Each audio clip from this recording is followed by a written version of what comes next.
200 বছর রাত জেগে তাহাজ্জুদ পড়া আর দিনভর নফল রোজা রাখা, টানা 200 বছর পর্যন্ত করা, এটার সব আপনি পাবেন প্রতি সপ্তাহে চাইলেই। শুক্রবার, এটার উপলক্ষে অনেকগুলো আমল আছে। এটা হলো সপ্তাহের সবচেয়ে সেরা দিন, শ্রেষ্ঠ দিন। এটা হলো ইমানদারের জন্য ঈদের দিন, গরিবের উৎসবের দিন, সাপ্তাহিক ঈদ। এই জন্য এই দিনে আলাদা করে রোজা রাখাও মাকরুহ। শুধু জুমার দিন উপলক্ষে রোজা রাখার পর উলামা ইকরাম নিষেধ করেন। হ্যাঁ, কেউ চন্দ্র মাসের 13, 14, 15 আয়াম বীজের রোজা রাখছেন বা আশুরা রোজা রাখছেন, সেই হিসাবে শুক্রবার পড়ে গেছে, সেটা ভিন্ন কথা।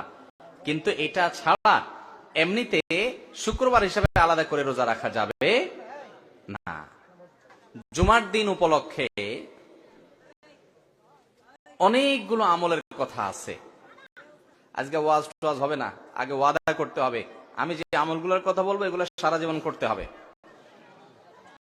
যে তারা নিয়ত করবেন, সত্যি সত্যি নিয়ত, আল্লাহরে দেখায় দেখে এখানে মিছা কথা বলে দিতে হবে না।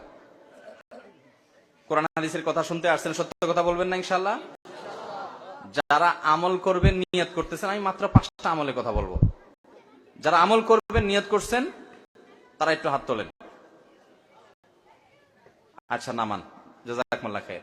বিসমিল্লাহ। নাম্বার